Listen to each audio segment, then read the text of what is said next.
Legal Peppersoup, episode number 3, recorded on the 17th of September 2016. The music is provided by Lanka, and this episode is sponsored by Kusoshi Clothing and OJN Solicitors. Welcome to OJN's Legal Peppersoup podcast. We put the Peppersoup in the podcast because in each episode we dish up and serve you extra hot legal topics for your consideration and consumption. Our aim is to dissect the issues, get straight to the point, and provide you with useful legal information and advice. Is that crystal clear like the biblical take mene you fasting? We like to keep it simple. I am your host, EWCA, Principal Solicitor of OJN Solicitors based in Enfield Town, Greater London in England. The hot topic of today's show is the 7-year rule and the Immigration Act 2016. Now we'll discuss the recent developments in immigration and human rights law, particularly in relation to overstayer family cases involving children, and we'll look at some of the more notable and significant changes following the implementation of some of the parts of the Immigration Act 2016. In the studio with me today is Miss Amaka Nnamani. She's a practicing barrister, having been called to the bar in the year 2000. She currently practices out of Stapleton Chambers. Her areas of expertise are immigration and human rights law, asylum, housing law, landlord and tenant, general litigation, and criminal appeals. Welcome to the show, Amaka. Thank you for having me. Now, Amaka, we have an interesting relationship. I know you quite well, isn't it? Yes, we know each other. We've known each other for a long period of time. For a very long time. Now, for those who listen to the show, you can send us a message afterwards and I will reveal to you what that relationship or the nature of that relationship is. But for the purposes of today's show, we're here to discuss the Immigration Act 2016, some of the changes, and as I said earlier, the 7-year rule. Now, back in the days, there used to be a Home Office policy called DP 396. This policy allowed people who had children in the UK, who had lived in the UK for more than 7 years, they could make an application for leave to remain in the United Kingdom. Now, that slightly changed when the new immigration rules came into effect on the 9th of July 2012. Now, what are your thoughts on what's happened, what's changed with that particular rule? I mean, I've called it the 7-year rule, but is it the 7-year rule? It's not technically the 7-year rule anymore. It's one of the rules which relates to private life. So a migrant who has resided in the United Kingdom for a lengthy period of time can argue that they have established a private life in the United Kingdom. So they've integrated in society, they have emotional ties to the United Kingdom, having resided here for a long time. Now, DP 396, the policy that the Home Office used to employ, was abolished at some point, and it was somehow substituted with paragraph 276 ADE that relates to children who have been here for up to 7 years. They can make an application. 7 years, yes. Now, what I discovered in certain applications we made is that you'd still make the application and the Home Office would refuse it, unlike the old policy where you simply had to establish that the child had been here for 7 years. Why has this happened? What's the difference? How can somebody make an application under this rule? How can it apply to them? Most of these applications are made in conjunction with parents. So they're usually family applications made to the Home Office. So what you're saying is we have a family, the two parents have been here for a period of time, and the child or children have lived in the United Kingdom for at least 7 years. The Home Office are dealing with these applications on the basis that the family can relocate to their country because they'll be going back as a family unit, and notwithstanding the fact that the child has been here for 7 years, they're saying, well, you could return to your country as a family unit and re-establish yourselves in your country of origin.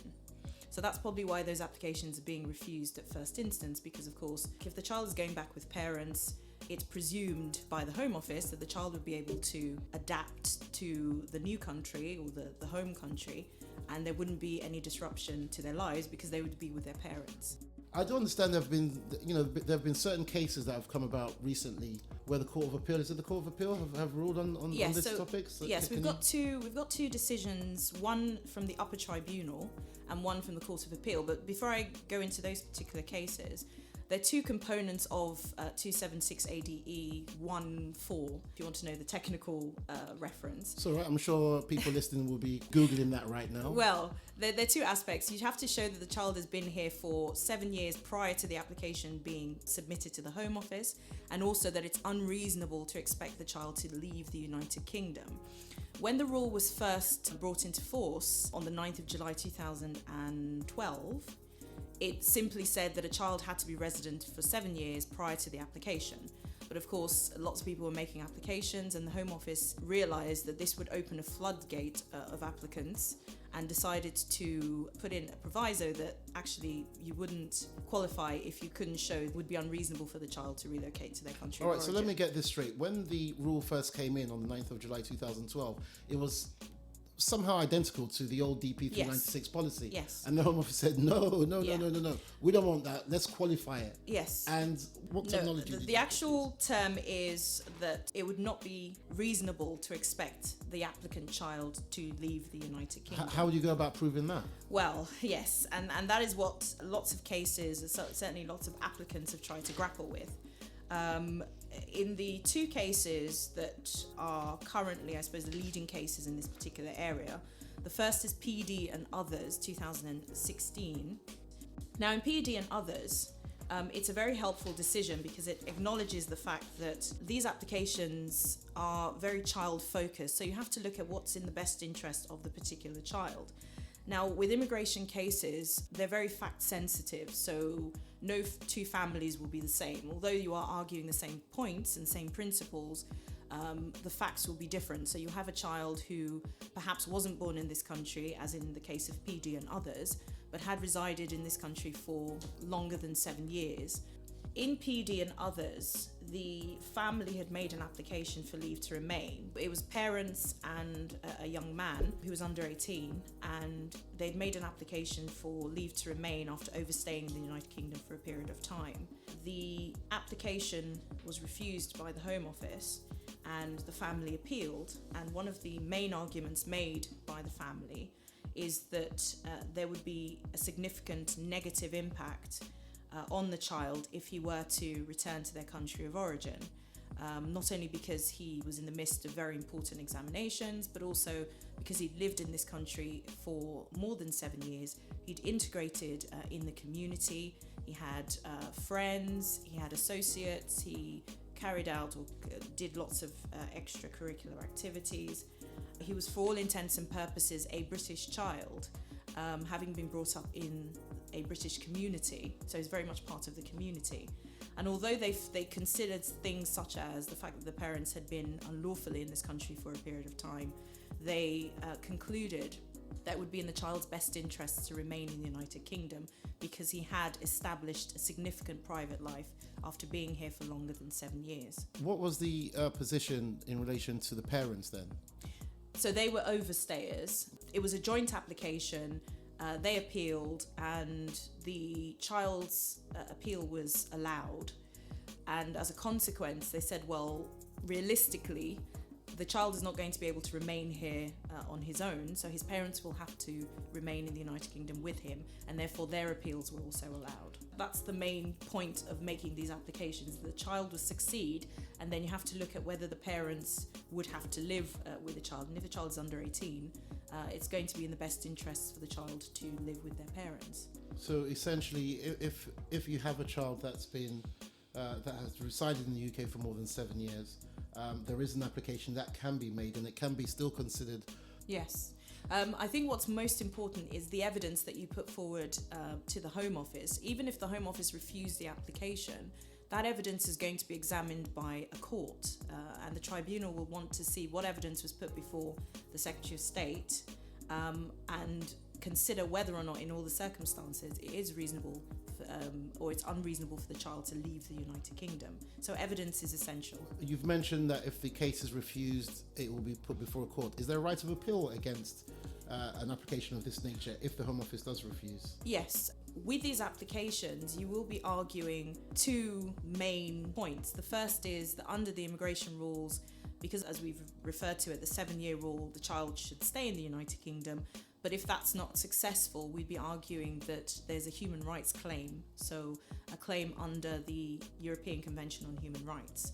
And that is what attracts an appeal right. So that will give you an appeal right, which you can exercise in the United Kingdom. All right, and even though that the UK has voted to leave the European Union, at the moment, the European Convention of Human Rights is still applicable, very much applicable to the current law in the UK. So anybody who's seeking to make such an application should make that as soon as possible. Yes. If they believe that they do qualify. Is there any other cases? I think there was another case that you'd said that. Yes, there's a Court of Appeal case, and it's called MA Pakistan. This was actually a joined appeal, so there were about 6 sets of applicants or appellants, sorry. And although the court took the view that length of residence is very important, it slightly changed the approach to these kinds of cases. The difference between PD and others in MA Pakistan is that the Court of Appeal, although they were sympathetic to applicants such as the ones they were dealing with that particular case, they realised that the Secretary of State does have a point where it says that, well, we still have to look at the history of the parents, the fact that the parents didn't regularise their status in the UK, and although it's not the child's fault that they're here unlawfully, we still have to look at the fact that, or assess the fact that the parents had been here without leave to remain. So it doesn't necessarily follow that because it's in the child's best interest to remain in the UK that they will be able to reside here. What the court found was that while a child's best interests may be served by remaining here because of the fact that they've established a private life here, it's not a guarantee. So you still have to look at whether there are negative aspects which tip the balance. So it went from being a very child-focused assessment to being an overall assessment. So all the relevant factors, including the history of the parents. I think it's helpful because it does refer to some helpful principles such as the length of residence being a significant factor in assessing whether it's proportionate or right to expect the child to leave the country. I don't think it's a huge departure from what the courts have been saying for a number of years, which is you have to look at all the circumstances of the case. And although for applicants, it makes them slightly nervous because they then don't know where they are, because they think, well, what's the guarantee? The answer to that question is there is no guarantee. You have to put in evidence to the Home Office showing that not only has your child been here for a lengthy period of time, over 7 years, but also that the child is integrated to such an extent that there would be a negative impact on that child and against their best interests for the child to leave the United Kingdom. If somebody wanted to make an application under this rule, what type of evidence would you suggest that they should provide in support of an application under this rule? Evidence is very important. Letters from schools and evidence regarding the child's education will be important. If the child has any special needs, it's very essential for the Home Office to see what those special needs are, because of course they'll have to look at whether that child is likely to access any help that they're getting in the United Kingdom in their country. Any medical conditions will have to be disclosed. I've had cases where they've had letters from friends confirming that, I've known this child for a lengthy period of time and we've been friends and I would be affected by the child's departure from the UK. Any extracurricular activities the child is involved with or in would be important as well. So say for example they were a good footballer or they were yes, a member of a debating team or volunteering in some kind of group. Yeah, also with these applications, and why we do say that they are fact sensitive, is you have a variety of children. So you have children who are born here who have now reached the age of 7, 8 and would have gone through school for a couple of years. So their private life is probably more school focused, but will have a few extracurricular activities as well. Then you'll have teenagers who weren't born in this country but have come here possibly lawfully but have overstayed. So they will be going through their GCSEs or A-levels and will be possibly undertaking very important exams which will have an impact on their future prospects. Which was somehow similar to the case in PD and others. PD and others was that kind of case. So you're looking at your child is going to be affected in the future and their career prospects will be affected by the disruption in their education. So that's another point that you'd want to show to the Home Office.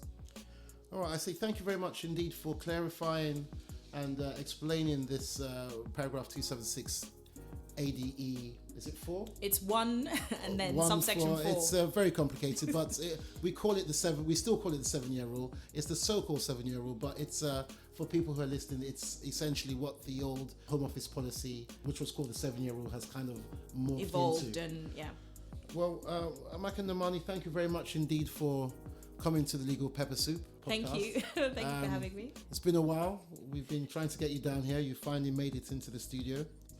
We look forward to having you again. I do understand the next episode will be on the Immigration Act 2016 and what the significant effects and changes are.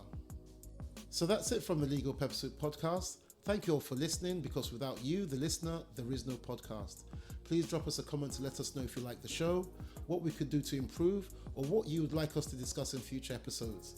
You can find us on Facebook, search Legal Peppersoup, on Twitter @Legal Peppersoup, or visit our website /blog legalpeppersoup.com. If you'd like specific legal advice on any matters discussed on this show or in general, please call 0203 232 2135 or 07587 132 604, quoting Legal Peppersoup. I am Obi Wokeji signing out, and remember, ignorance of the law is no excuse.